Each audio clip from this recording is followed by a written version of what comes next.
It's Wednesday at 5 p.m. Eastern, so you know what that means. It's time for another episode of Hashtag Event Icons, presented by Endless Entertainment, the show where you get to ask the icons of the events industry anything.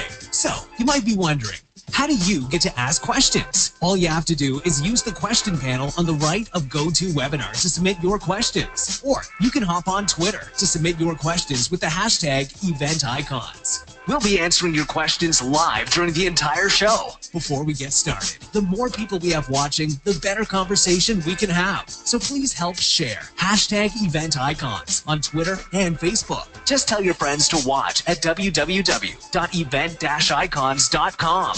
Now, without any further delay, this is Hashtag Event Icons with your hosts, Will Curran of Endless Entertainment and Laura Lopez of Social Tables.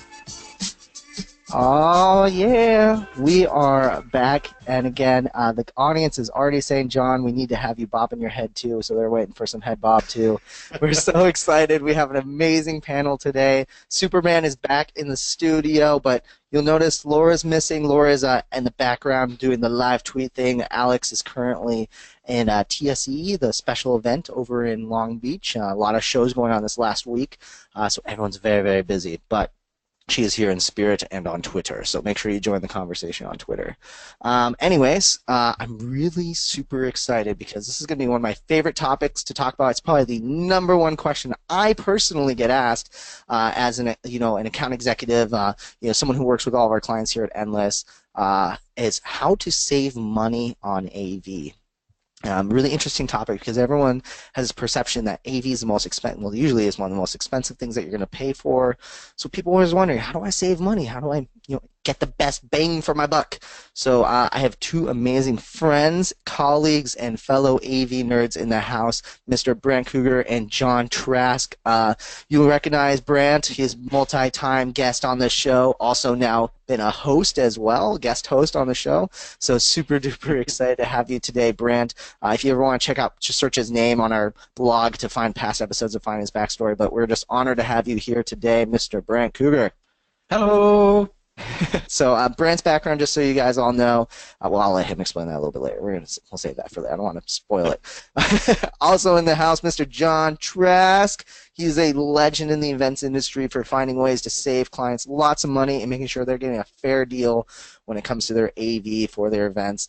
So I'm just really excited to have him here. We've had long conversations about AV and how to save clients money and how clients should be treated the right way when it comes to their AV companies. So I knew I could have no one better to be on the show. Mr. Jon Trask in the house. Great to be here, and thank you for inviting me. Yeah, you're very welcome. Also, John's been on the show too, so if you ever want to check out his episode, the AV for Planners episode that we had a while ago, that's an awesome episode to check out too.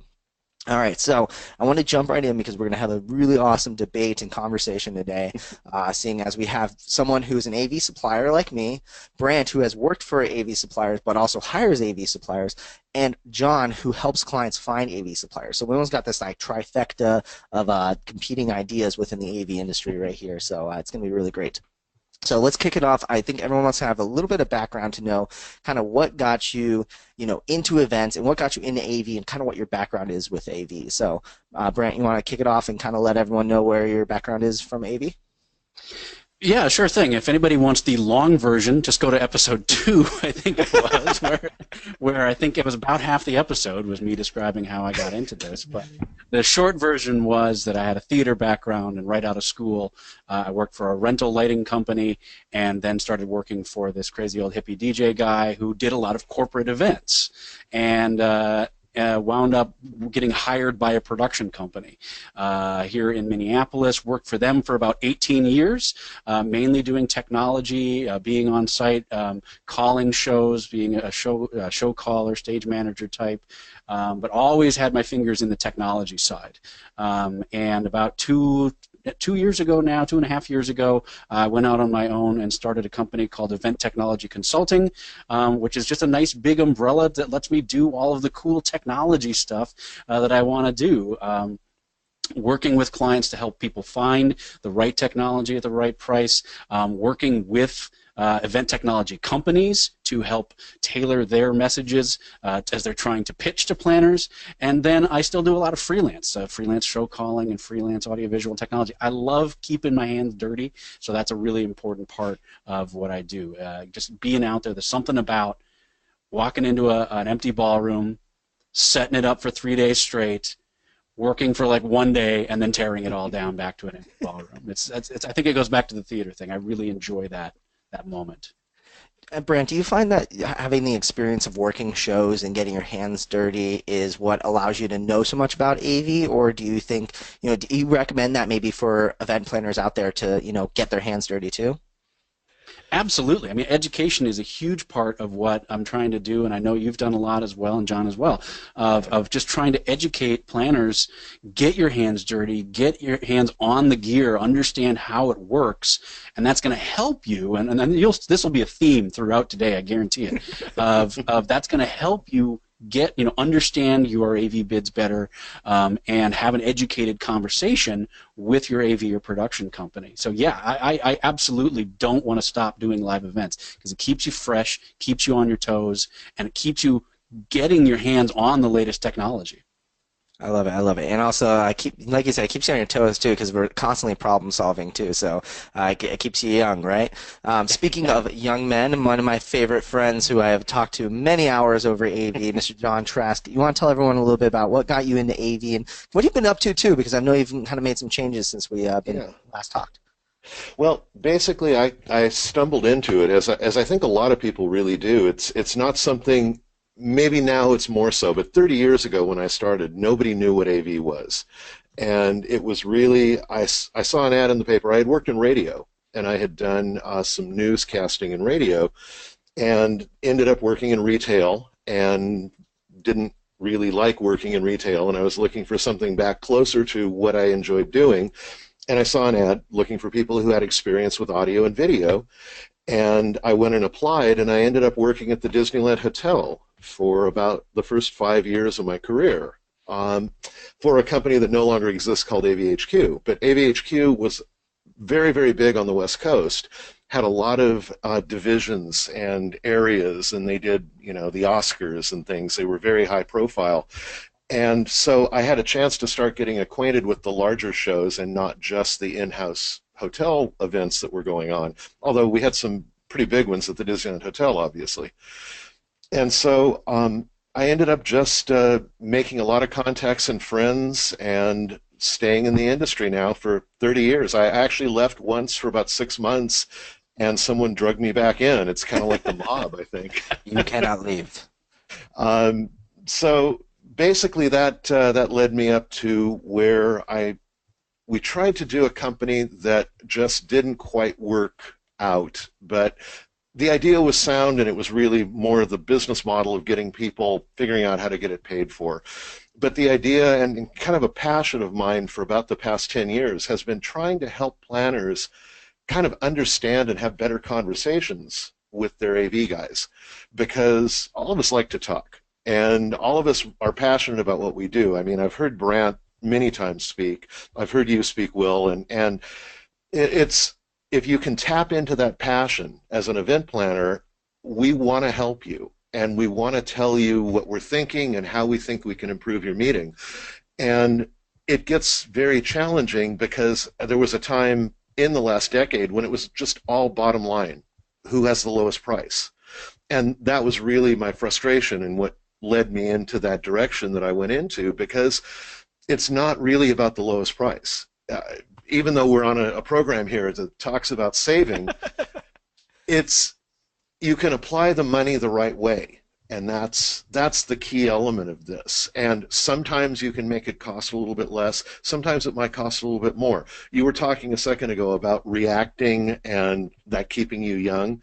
One of the things that I've always talked to people about when I was doing sales for AV was that I bring an experienced crew. And part of that idea of having an experienced crew is when the inevitable things happen that come up, you have guys who aren't going to panic, and you have guys who are going to go right through the steps, and they're going to make your meeting work. And sometimes that's worth an extra $1 or $2 on your budget to have that confidence and know kind of the backgrounds of the people who are involved. So what I've done most recently is I started my own company, similar to Brandt's, actually. We've chatted a little bit about it, but in the sense of it's called Strategic Meeting Tech. And it's basically, I would like to have conversations with people and help them strategically look at their audiovisual and help them find ways to save and find ways to improve the quality of their product. And I think both of those can go hand in hand, because you can leverage if you've got, say, a lot of meetings, into relationships and be able to make that be more cost effective and still kind of up the game at the same time. Absolutely, absolutely. And Jon, I think no one has seen as many RFPs as you have too. How many RFPs do you think that you have seen in your life? AV RFPs you think you've seen in your lifetime? It has to be thousands. I mean, at least. I can't even tell you. When I started doing budgets off of RFPs, we were still writing them by hand and typing them. I love So that's 30 years of them, of seeing probably hundreds every year. That's cool. Definitely. I mean, if you want to talk to someone who knows RFPs better than anybody and how to pick the right AV company, I mean, definitely Jon knows it. And then for everyone who's kind of tuned in right now, I know I don't talk a lot about my background, but I basically own and do a lot of client interaction for our AV company, which is Endless. So, every single day I'm working with clients answering their questions about AV. Why do you need this versus that? It's something really big. I'm very passionate about being very close to my clients. So I'm constantly hearing the things they need to talk about. And this is definitely a question that we get all the time. I mean, all these questions that we've kind of started with to get the conversation started, I mean, are questions I get every single day. So I'm curious, though. I kind of have an idea of what I would do if I weren't, in the events industry. I'd probably do something marketing related, maybe technology related, maybe I'd be a pure lighting designer for some like houses or something like that. What would you guys be doing if you weren't in the events industry? Just curious. You want to go ahead, Brandt? Oh, space pirate, clearly. I would love to be a space pirate. Like The Martian, right? Yeah, exactly. I would love to go to space. I mean, that's not even joking. Like, if I think I'm just like one generation off from space tourism here. So I mean, it's I don't know if it'll get done, but I would do that in a heartbeat if I didn't have kids, and you could probably die. Yeah, there are a few inherent risks with that still. A little bit of a risk. Jon, what about you? I really enjoyed working in radio, and the biggest reason that I left it were some personal reasons at the time back in the 80s, and the low pay. But I love reporting, and I love digging into a story and finding ways to ask good questions, and that's really a lot of fun for me. Absolutely. I agree 100%. That's one reason I think I like this too. You get a little mix of the technology mixed with, the reporting and getting to dig the stories. So I like that too. I might have to do the reporting space pirate as my new future title. All right, so I want to jump right in because we have a ton of questions, and I know we're going to talk a lot about this because it's such a passion project of mine. The first question, which I'm going to ask, which I know you guys I've heard this a million times, and we've written so many articles on it and probably answered it so much. But for all of those who hire AV companies, we get this question all the time. Why does AV cost so much? So I know that's a leading question, and it gets some people riled up in excitement, but give everyone a little bit of a thought as to why you think that AV costs so much money. Jon, you want to kick it off? Sure. I actually did a talk on this subject in the past few years and put together a lot of numbers and did a lot of research. And one of the things that I found is people don't have a concept of how much a lot of this equipment actually costs. They see that you can go to Office Depot and buy a projector, but they don't realize that we're bringing in professional quality equipment, that they're putting cases that can cost thousands of dollars around them. They're putting maintenance into it, and there are a lot of hidden costs that sit there behind this stuff. And one of the things that stuck with me, just to give you kind of a dollar for dollar example, and this is probably about 3 or 4 years old, but I looked up just a random 7,000 lumen projector. Now, when I was buying And what's equipment, what's a 7,000? Can you for anyone who doesn't know, what's a that's 7,000 lumen probably projector? kind of a medium-sized projector. You would use it in some larger rooms, but you're gonna maybe top it out on like a 16-foot screen, something like that. And if you go And lumens is larger, a you're measure gonna of want light, correct? right. The brightness of the It's projector. and it can be a little misleading because a lot of people measure them in different ways, and there's some controversies over what a lumen rating really means. But a lot of it's like my Fitbit. I take it as a guideline, and it gives me something as a reference point to compare two things, but I don't necessarily believe that what I'm wearing on my wrist absolutely tracks every step I take perfectly. And so it just, use a lumen as a guideline and something to compare. Just as a tip here, if you're looking at two of your quotes side by side and someone's offering you a 3,000 lumen projector and someone else is offering you a 7,000 lumen projector, that's a great opportunity to have a conversation with both of those vendors and ask, why did you make this choice for my show? Because they should have a reason. It shouldn't be, that's what we have in the warehouse. It should be, I've picked it because of your screen size and because of these factors. Awesome. But not to lose track of the one thought, when I looked up this projector, it was around $42,000. And the street rental price on it was about $750. When I had been purchasing equipment in the 90s for a company, our rule of thumb then was the rental cost should be 10% of the purchase price. And so after 10 rentals, you had covered the hard cost. After 20, you were into profit with depreciation and those factors. In this case, you needed something like 42 or 54 rentals to get to the $45,000 you were going to pay for this projector. And so you had a lot higher capability, you had a lot better projector, but the price of it hadn't gone up. The price had actually come down slightly. And so it's a little deceptive, I guess is what I'm coming around to say, is there are some costs underneath that you need to be aware of if you're just looking at a bottom line dollar, and you need to account for. What sort of hidden costs are examples that you're kind of talking about? Well, hidden cost maintenance. Projector bulbs burn out. There are filters in the projectors. You need to have someone on staff to do quality control on your projectors after each show before they go out to the next show, so all those things are checked. The lenses on them can cost thousands and thousands of dollars, especially for the specialty lenses that are sometimes required, and oftentimes you'll find those are just thrown into the rental cost. They're paying for this specialty lens to do your show, but they're not really passing the charge through except in the overall charge of the projector itself. Cable is another thing underneath that. Cable can be very expensive, and cable gets lost and broken and trashed on site accidentally when someone rolls an air wall over it. And all of those things are hard costs that don't ever really get discussed about the actual price. Even the time on the truck. If you're sending a projector out to a show, it's out of your inventory.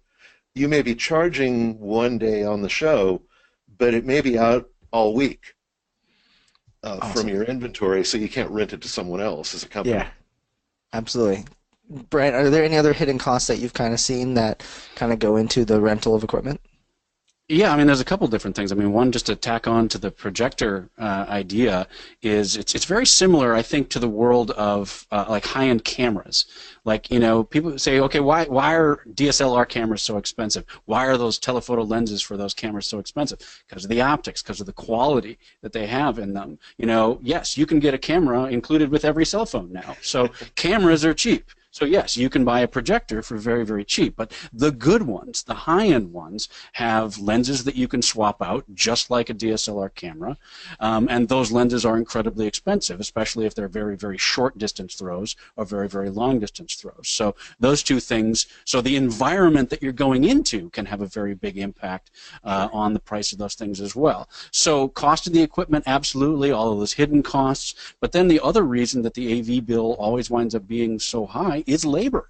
Labor is a tremendously large part of the audiovisual bill because there's so many people, and even a small to mid-sized show these days, you've got, someone calling the show, someone running PowerPoint, someone potentially running a teleprompter, audio, lights, video, cameras. I mean, it adds up incredibly quick, and then you've got to pay people to set it up, tear it down, rigging. All of those things add up to a tremendous amount of labor. So even if all of the equipment is, paid for, and we're into that, we were well into profit-making time, event companies can discount the equipment, maybe, but you can't discount the labor. Awesome, fantastic. I think one of the big things that a lot of people think about, so that's obviously why AV itself is so expensive too, but even breaking now into why business is so expensive too. I mean, a lot of times people don't think about, hey, they have the overhead, they have their office, their salaried employees, the commission that employees can get for selling the deal, like everything, the marketing budget, everything that goes into running a company, they have to make that money too on top of that. So not only do you have them just trying to make their money back on the equipment, but they're trying to keep the doors even open too. So definitely keep that in mind when you're looking at different companies, is that definitely there is models out there, tooting my own horn, that are a little bit different, that help benefit, that sometimes you can get advantage by finding companies that have figured out ways to do things a little bit differently. So all right, so we actually have an amazing question from the audience. This might take us down a rabbit hole. So I have, and this was on my questions to ask too, so we can go down this, but a humongous issue in the AV industry now is this battle between, and Brandt knows this is coming, between in-house and out-of-house providers. I'm an out-of-house provider. We aren't on property, and now a lot of the clients are running into the issue that they go sign up for like the Hilton or the Hyatt or the Marriott or wherever they're going to be, and then they find out, oh, I have a restriction. For example, I have an amazing client who just found out that they signed a contract, the venue signed a contract to be exclusive with a vendor for the entire year, and she's host. She can't use anybody with it. Luckily, she's very smart and kind of gave some pushback and said, hey, I already signed the contract before this happened. What can we do? But what we're finding is these in-house relationships and the out-house are fighting like this. And some clients out there, for example, Abigail, is it Bruton? I'm totally slaughtering your name. I apologize for that. But Abigail has an amazing question on the audience that she asks, how can we as clients ask an event director or catering manager at a hotel who you're working with about their guidelines about using out-of-house AV companies without offending them? For example, she met with a social events manager and they stated that any and all clients had user in-house lighting and AV services. Door shut. What is your reaction to that, Brandt? It has to be negotiated at contract time. It has to be negotiated at contract time. Anything, before the contract is negotiation. Anything after the contract is begging. You have to do it at that. You have to do it at that point in time. You can't wait and find out later. And then, if they try and pull the shenanigans later, you say, "Hey, just what you said. We already signed the contract. We had discussed it. It was part of our negotiations." Just to have the option. So it's not about being a jerk about it. Right. Part of the question was how to do it nicely, and just say, we want to have the option. I'm sure you have a wonderful AV crew. I'm sure you have a great in-house crew. We want to have the option, or we have someone that we've worked with for the last 4 or 5 years. They know our show. We're very good partners. They know us inside and out. We want to have that option. And that should always be available as an option as part of negotiation. If they shut it down as part of the negotiation and say that is not an option, then you've got a choice. You can accept that it's not an option, or you move on. And it's just like buying a car. You have to be able to walk out. If it's important to you, you have to be able to walk out. You should always be able to bring in a third party. And just to tack on to that, and then because I know we'll go on, deeper onto this, but even if they're going to charge you a fee or something, they're going to give you a penalty for not using the in-house. Rarely do they say no. Usually they just want money out of the deal. But if they're going to charge you for something for it, still get a quote from a third-party company. If you're not 100% in on the idea of using the in-house, still get a quote, because a lot of times even with that fee, it can still be cheaper than using the in-house AV. Now, there's plenty of time. I'm sorry, I'm babbling on. But there's plenty of times when it's okay to. There's plenty of times when I just want to be real clear about it, because sometimes the in-house gets a bad rep. There's great crews out there that I would work with any day of the week. It's easy. It goes on the master bill. It's convenient. It's just like buying something down in the lobby bar, right? It's going to be expensive, but it's convenient. So there's absolutely a time and a place to use the in-house AV. But if you want that option, you can have the option for a third party. I agree 100%. Real quick before I let Jon jump on this, the chat and the question panel is blowing up, so shout out to everyone tuning in live right now, blowing this up, including one of my favorite people ever, who we're actually going to have on so this, I never talk about next episodes, but next week we're doing part 2 of this conversation because we knew how intense it was going to be. And one of these amazing people who's joined the conversation is Megan Powers from an event collab, and she will be on the show next week. So big shout out to Megan Powers, who is also she's let the small guys are awesome, and talking about the in-house relationships and everything. But she basically agrees too. It is not true. You always have a choice. So, Jon, what's your reaction to being stuck with being told that you have no choice? Well, again, I agree with everything Brandt said there. It's you start at the beginning and you put it into your contract, and it doesn't have to mean you're adversarial, and it doesn't have to mean that you're not going to be willing to consider their in-house unless you aren't and you have a reason, like a company that maybe you're contracted with, because people sign multi-year contracts. And so, maybe you've committed to a 3-year contract to a vendor that you really like. You need to keep that into your negotiation when you're going in.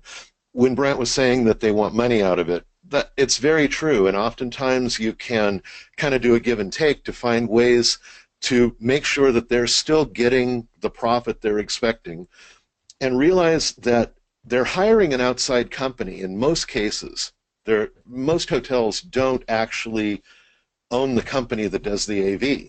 So they're bringing in an outside company. That company is guaranteeing them a certain amount of revenue coming back. They're splitting the profit a certain way. And so oftentimes you can look at that and find ways to kind of keep them happy, feel like they're not losing out. For example, something I do often when I have a large general session, I will certainly consider the in-house company to do the breakout rooms. That way, I'm still working with them. We're still coordinating. They're getting some of the work that's going on the property. They're not just stuck sitting in their office all week. And I've found that if I come in as a good guest and have a nice conversation with them and say, I'm willing to have you guys do these rooms, can you support them for me? Oftentimes we get a great relationship and things go very smoothly in both areas at that point. And then if something goes wrong, you've got the in-house on your side. If you need something suddenly at the last minute, your third-party company might have to drive to the other side of town to their warehouse. But if you've got the in-house on your side and working with you to produce a portion of the event, they can just, okay, don't worry about it, we'll grab it and bring it out. I need a speaker timer. They may have one in their office, and it saves you having somebody run across town. Absolutely.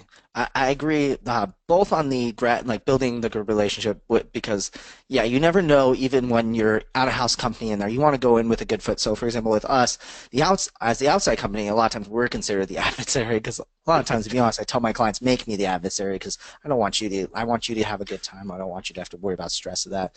But a lot of times we try to go in there building a good relationship with the in-house to start with too because, you just never know. Even though we are very complete with our quotes ahead of time, I mean, Brandt and Jon really know that how complete we are with ours, but a lot of times we end up finding is that a client says, hey, oh my gosh, for example, I had a client who during the World Series, they were from Chicago and they're doing their meeting in Miami, and during the World Series it was like game 6 it was, and they're like, we have to show the World Series during our happy hour.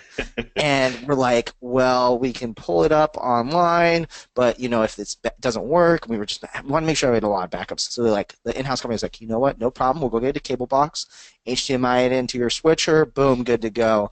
And they were willing to do that for free because we were so calm with them and collected with them and not adversarial towards them, and they were willing to do that. I mean, we didn't end up using a cable box, so I'm pretty sure they wouldn't have charged them for it, but they were very, very helpful in that aspect. And yes, it's definitely the same way. You never know when you're going to need something for sure. So one recommendation that I have to piggyback on your guys' conversation is that, and you guys know it's coming. We talk so much about AV. I apologize to everyone out there. I wrote a guide called the How to Remove In-House AV Restrictions Guide. If you just Google how to remove in-house AV restrictions, or if you just check the show notes afterwards when we post this online on Tuesday, basically we wrote the contract language that you put in your RFP to say, hey, I want my choices when it comes to everything. You could literally swap out AV for catering or, decor or whatever you want to put in there. And then it gives you what you put in your contract as well. But making sure that you're clear about it during your RFP process and your contract process. And even if you've already signed the contract, it's sometimes not too late. I've seen clients, if you put pressure on them and you're spending a lot of money, they'll make it happen for sure. Especially if there's a chance of a multi-year deal. I mean, if there's a possibility that you would be back to that venue, then you can use that as leverage with sales and say, look, come on, guys. I know it's in the contract, but we're really thinking about coming back here next year and maybe again in 2018. And I mean, yeah, go ahead, John. I've seen the other side of it too, where things are adversarial. And that's where it does get uncomfortable, and that's something that we have to acknowledge and recognize. There are those situations that have come up. I had a situation where rigging, for example, is often exclusive to the venue, and the reasoning for that being that it's a safety and security issue being attached to the building, just like power.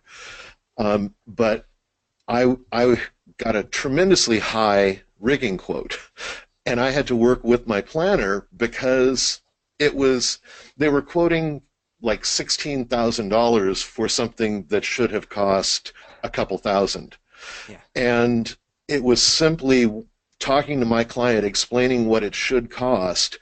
She came back around and called them herself, and she had, in fact, used that same company in town in a different venue previously, and so she was able to pull those numbers up and say, when I was in this venue, you only charged me this much. Now I'm here and you're charging me 4 times as much.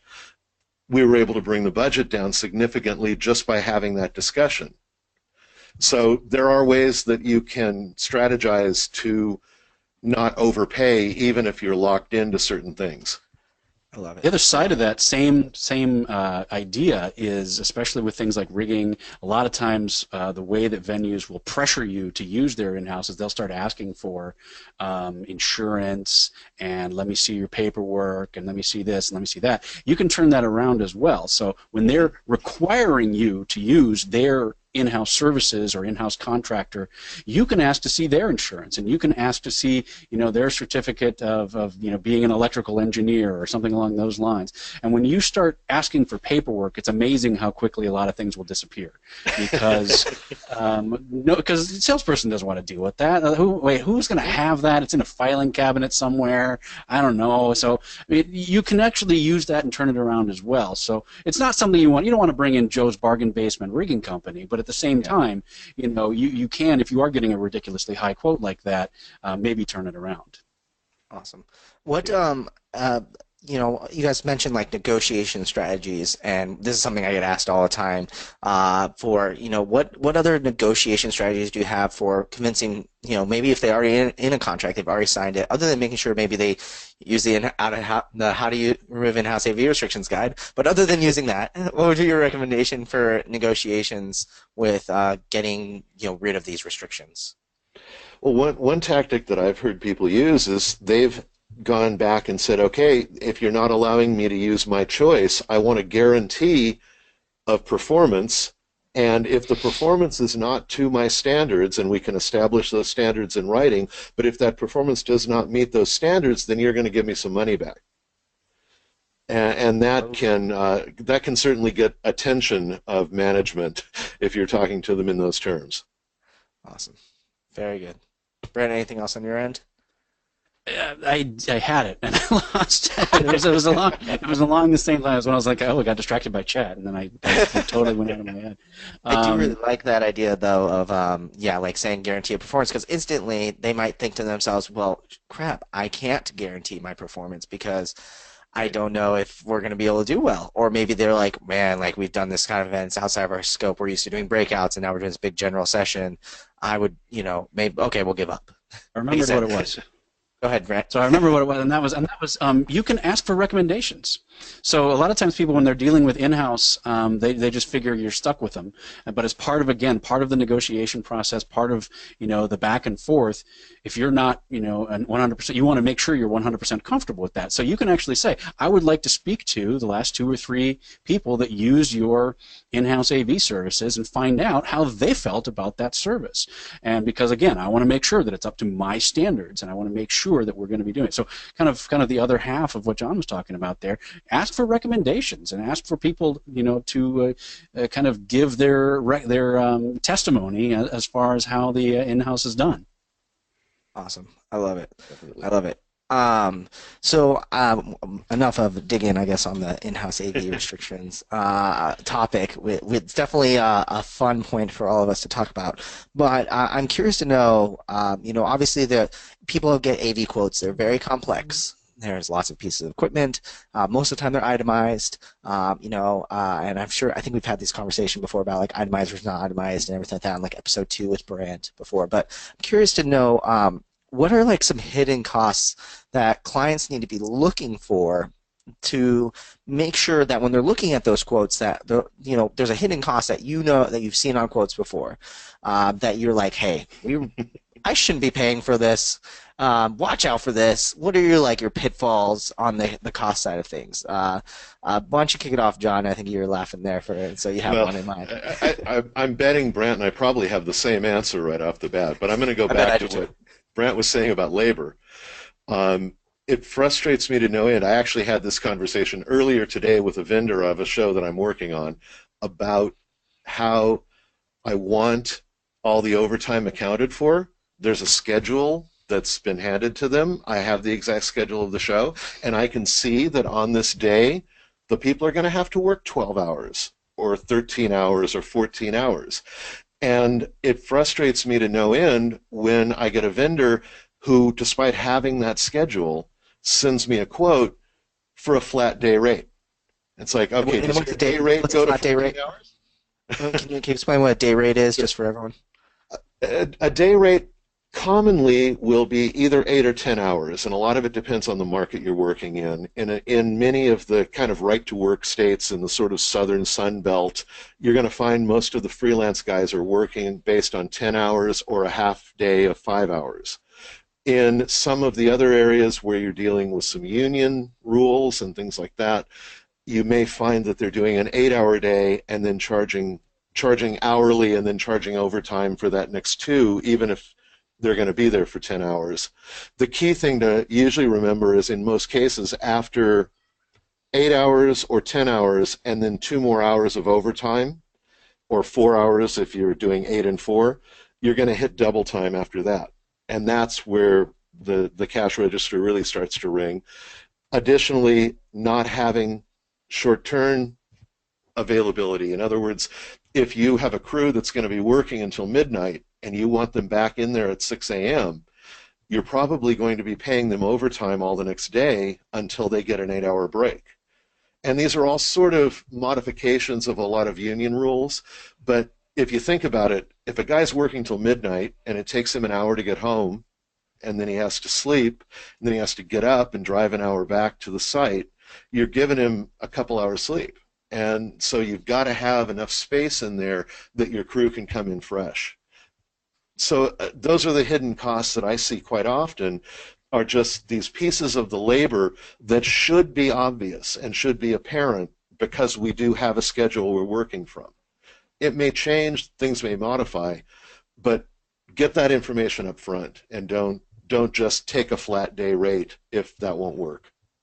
I love it. I love it. Brandt, what about you? What are the big hidden pitfalls that you see? I think what Jon was alluding to, we probably could have done a 1, 2, 3 rigging points, and all 3 said it at the same time and done a Jinx Buy Me a Coke.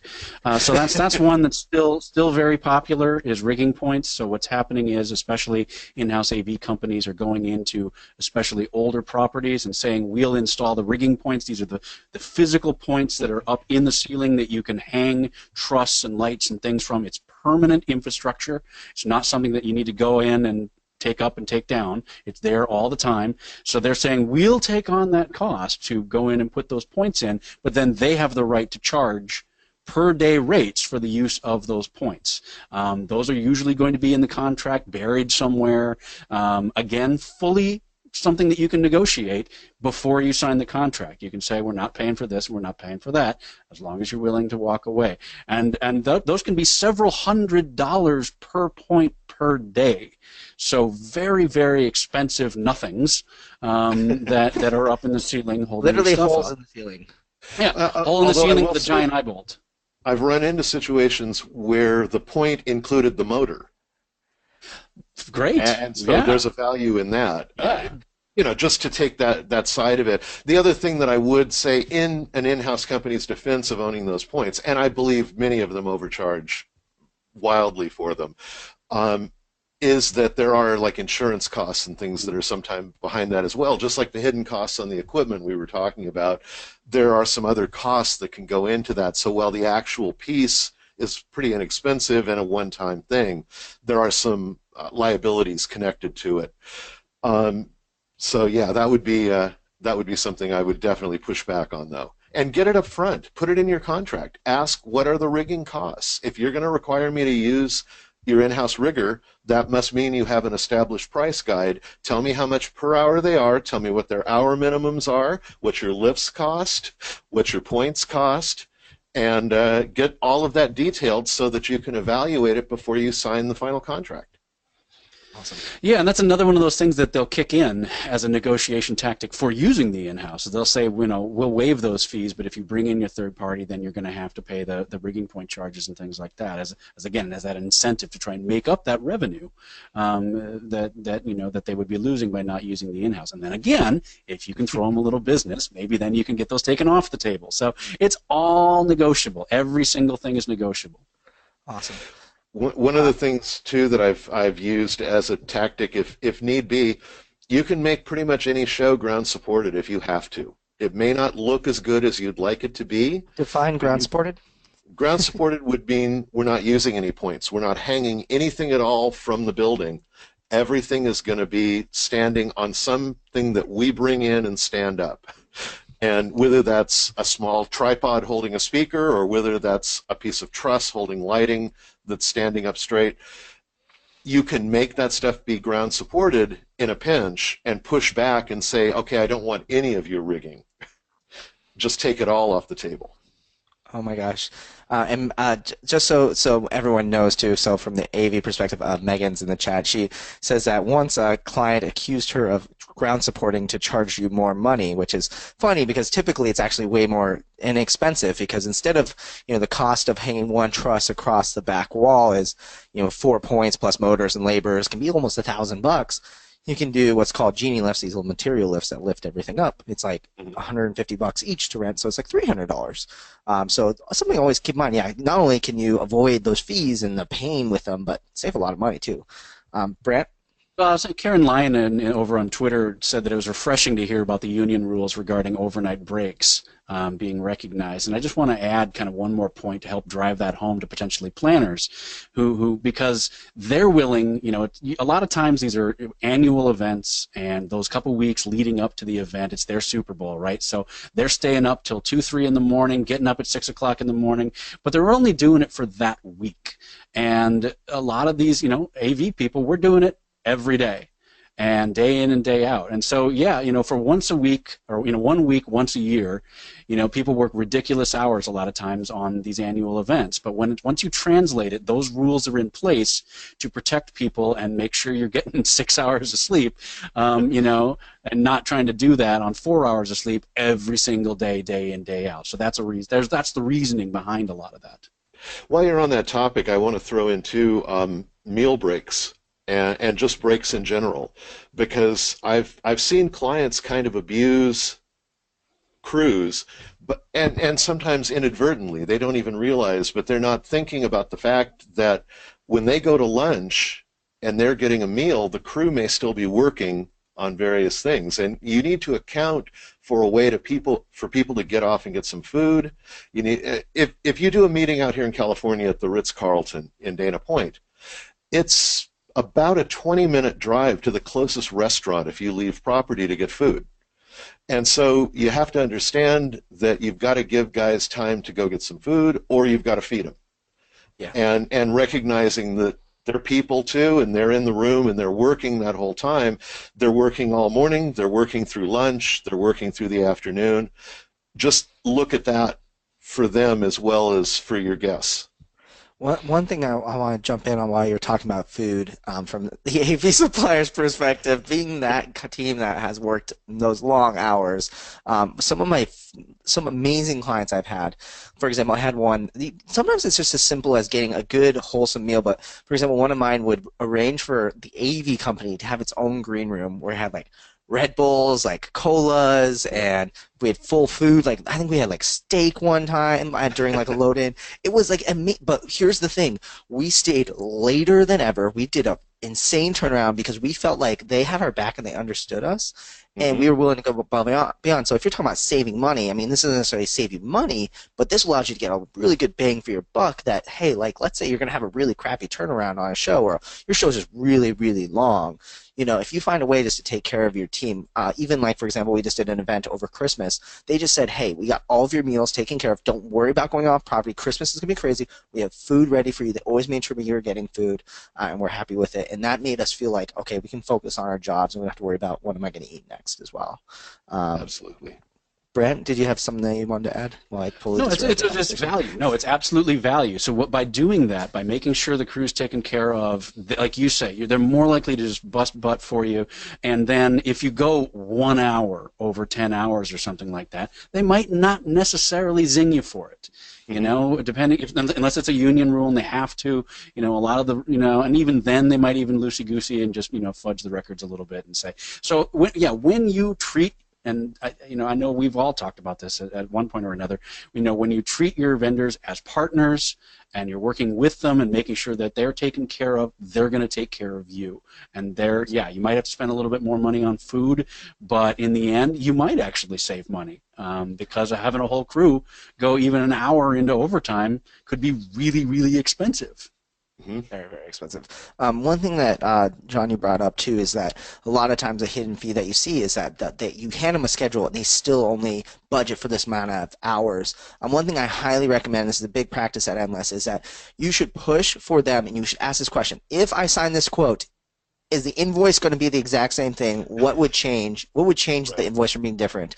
And if they say things like, well, they should say things like, well, if the schedule's different than what you told us and we have to work longer, then that would do it. Or if you add equipment. Those are the only two things. If you, as a client, add equipment and you change the schedule, and everything should be the same. If they don't have a good answer for you on that one, that means that there's probably they're missing pieces of equipment that you're probably not thinking of, that sort of stuff. And that's a big fee that we see all the time. Like, for example, you might want a confidence monitor, the screen at the bottom of the stage, so the presenter doesn't have to turn and look at the screen. They might not forget to ask if you want that, but the presenter gets on there and says, hey, am I going to have a confidence monitor? And all of a sudden the AV company says, yeah, we can get one for you for $1,000 or whatever it may be. And you're like, oh, I don't want to pay $1,000 for it, whereas it might have been only $200 to add in the first place. You should also, just as a best practice, you're going to have a contact on site on most of these cases, some sort of project manager or somebody who's in charge.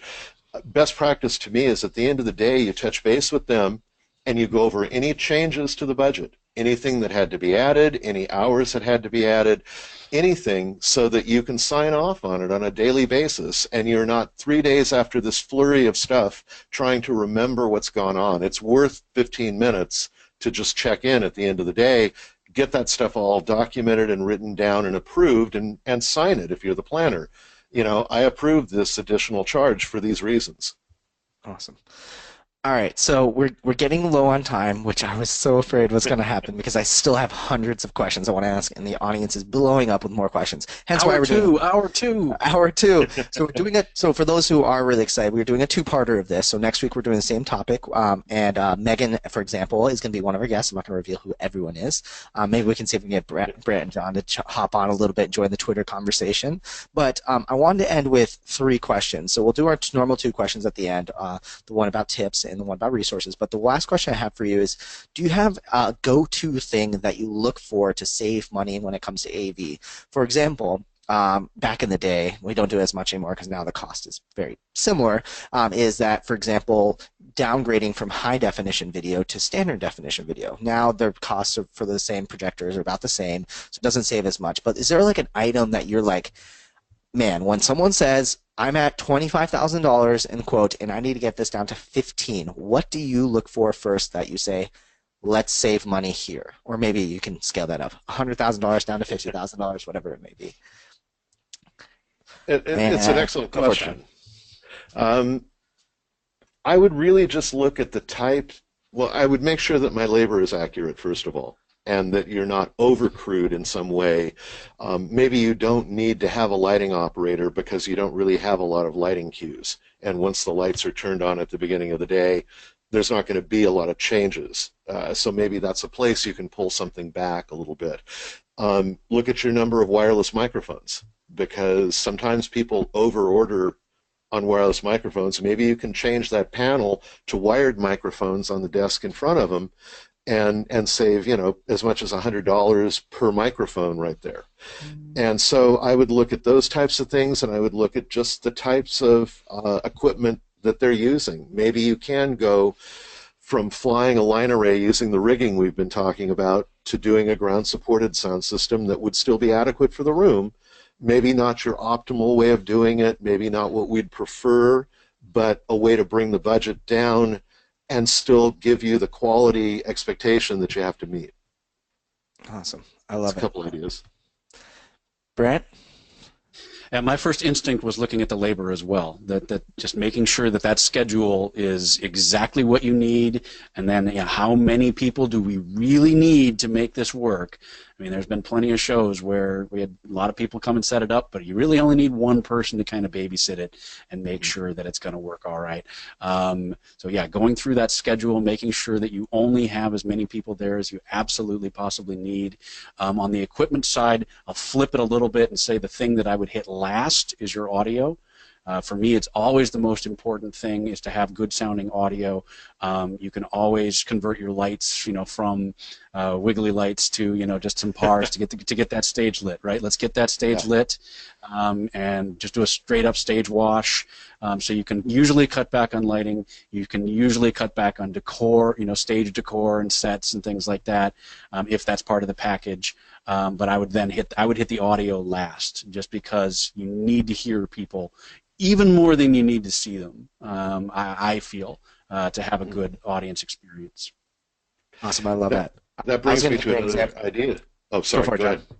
I just was going to say, maybe if you're doing multiple cameras, you can go to a single camera when you're talking about seeing people.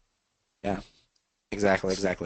I was going to say, talk about things to cut last, one of the first things I always recommend to clients to cut first is, as much as I hate it because I am a lighting guy, is the lighting. A lot of times, for example, on a typical corporate show, we're going to provide a nice stage wash, a bunch of up lights, maybe we add a little bit of eye candy with some moving lights that turn and spin and do the wiggly, as I call it. I feel like I'm going to turn it into a GIF for doing that. But definitely feeling like you can just cut down just to get a nice stage wash so they either look good on camera if you're doing cameras, or just so then that way you can dim the lights in the house, so then that way the projectors look nice and good. Just having that at basics is very, very good. If you're looking just to save a little bit of money, get rid of the up lights, get rid of everything, because as much as they are really nice, and they do make it look really nice, to be honest, like I said, being heard, being seen, and I always say looking good on the recording is also probably the main objectives. Camera's a huge one too. I mean, the number of times that I've been in a show where they've had a camera operator for IMAG, and you've only been able to cut to it twice because the content was so heavy that it was just PowerPoint, PowerPoint, PowerPoint, PowerPoint. There was no moment that you could cut to the talking head. So they pay for a guy for the whole day and camera and the whole 9 yards, and then they cut to it for like 30 seconds at the beginning of each keynote. I will agree 100% with it, on that one. And when you're talking about paying for things you might not need, you can also look at the way you're allocating your presenters. Because if you've got panels in 4 different rooms, maybe you can look at that schedule and tweak it a little so you're only doing panels in 2 of the rooms. Now you've cut down a little bit on your requirements there, just by adjusting your schedule and your alignment of how you're going to put your sessions together. I love it. Awesome. Well, I want to keep going through this, but I want to be very, very cognizant of your guys' time because it's just been, you guys are obviously very, very busy. So I do want to end with our last two questions that we always ask everyone. So maybe if we want to give it a spin so we can give a little bit more AV knowledge in there too. But if you had to pick one tip for 2017, go 2017, we are in now. If you had to say, hey, planners out there, this is my one tip to you. If you do this one thing, I think you will have, amazing events. What would be your tip to planners out there? Brandt, you got one? 2017, I've been staying away from like the hot technology trend article type things, and what I'm going with is this is the year to reevaluate. So if you're late on the bus to start getting into mobile apps and hybrid streaming events and things like that, that technology is mature now.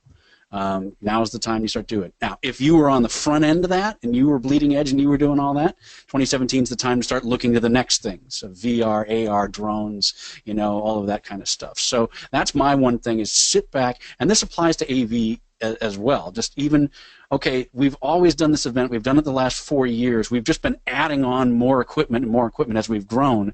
Sit down with the AV company, look at the signal flow, like how everything's routing and how is it. Are we doing this the most efficient way possible, or have we just been strapping on more laptops and more, more things and more things? Because I've definitely been in that environment where we sat down and like, okay, for $1,000 more, we can completely redo this entire AV rig, and we'll be set for like the next 3 years as far as inputs and outputs and all kinds of things like that. So take 2017, make it the year that you reevaluate your tech needs of all different kinds, AV and the rest of your event technology.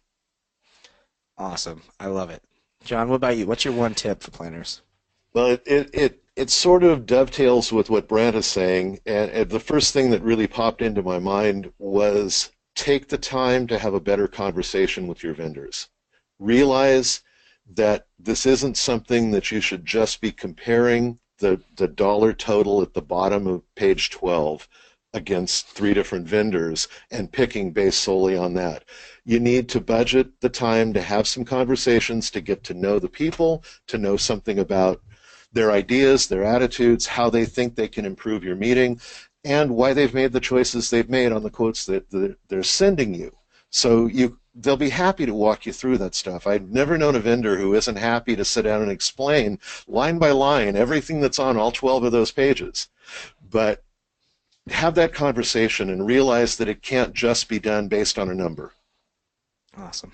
So good. So much full of wisdom. I love both of your tips very, very much. So we're going to go into my favorite question with the time that we have left, which is what cool resources, blogs, books, scuba masks, cutouts of Superman, Batman that you want to share with everybody out there. So I know, you, for example, I recommended the How to Remove In-House AV Restrictions guide that Endless has written and posted in the show notes, or Google it if necessary. What sort of cool stuff do you guys have to share, whether it's cool apps, it could be an article you read about AV, really it could be anything at all. Let's kick it off with Brandt's done this a million times before, so I'll let Brandt kick it off, which means he's like, oh, I've shared all my cool stuff already. What the heck? I've always got cool stuff. No, we were talking before the show. I've gone all in on Google Home. I'm really enjoying that product. I bought one, and within an hour, I was like, oh, man, I'm going to have to buy another one. Because I was just having so much fun with it, and once you start talking to your house, there's no going back. But more specifically, I mean, honestly, what I love about it is being able to play music. They link together, so you can play music in multiple rooms. And they sound really good for the size that they are. Sure, you're not getting a full stereo field, but it sounds really good for a little speaker in the side, or in the corner of your room. So I'm just truly enjoying. You can ask it what's on your calendar. You can hear the news, podcasts. I mean, just everything. So really digging on that.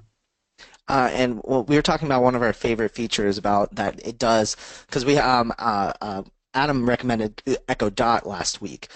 So the big feature I think that we were talking about that it does that Echo Dot doesn't have is that the idea of multi-room audio, which hopefully can't say her name because she's sitting right there. But the idea is I could say, for example, I could have her play multiple rooms of the exact same audio synced together, so you're walking from a room just like Sonos, which unfortunately Echo does not do, which I know that we love very much, being music lovers that we are. So any other cool resources, Brandt, that you want to share?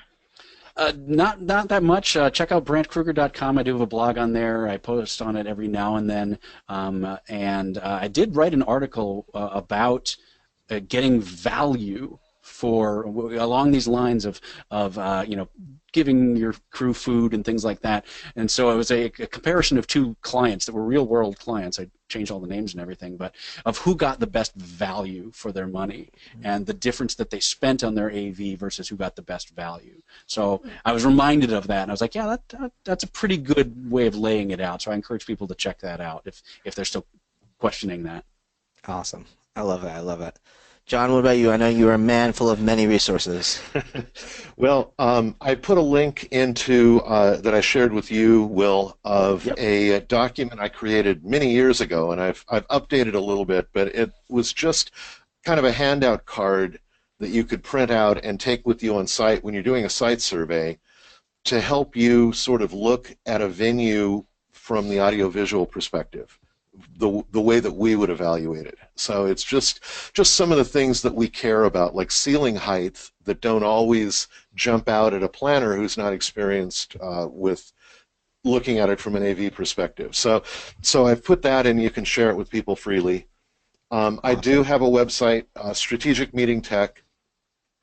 On my website, I do a blog and podcast. I've been on a little bit of a holiday hiatus with some things going on, but I will be back on there. And there are some articles like, what does a fire marshal do?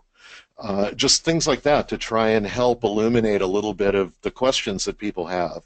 And so there are those. There are also some industry publications, and I can dig up some links and give them to you when we finish the broadcast. But there are a number of magazines with subscriptions that you can take that cover the technology and audiovisual industry. It's a good place to look. There are websites like Projector Central you can go to as well. And just when you are looking at a projector on a quote, get some information about it and get a better understanding of what it actually is. Awesome. Awesome, and we'll definitely we'll share all those industry publications in the show notes down below. If you're watching recording, if live right now, will be on the Hello Endless, or the Endless blog, I should call it, which is helloendless.com/blog. So we'll post this again on Tuesday. But awesome resources, and also I know that you guys are both super duper active on social media. So if you guys ever have questions, I know that they can always reach out to you on LinkedIn, Facebook, and Twitter to answer all those questions. So we're a little bit over time because this is such a passionate article, but if you love this and you want to know more, and there's so many questions I still have about, for example, what are the small ways to save money on AV, or how do you not save money the wrong way? We're going to be talking about this again next week with some amazing guests on part 2 of this topic of how to save money on AV. Next week on next Wednesday at 5 p.m. Eastern on #EventIcons. But I got to let these guys go because they're super busy men and they got to take over the AV world some more. So I want to give a huge shout out and thank you to our hosts, or our guests, Brandt and Jon. I should stop talking. Thank you guys so much for being on the show today. Thanks so much for having us. Awesome. And thank you to everyone tuned in live right now. We will see you guys all next week, and we will catch you guys on another episode of #EventIcons. Thank you for joining us for another amazing episode of #EventIcons. To catch the transcription and all of the resources mentioned, head to www.helloendless.com/blog. This week's episode will be posted and available by next Tuesday.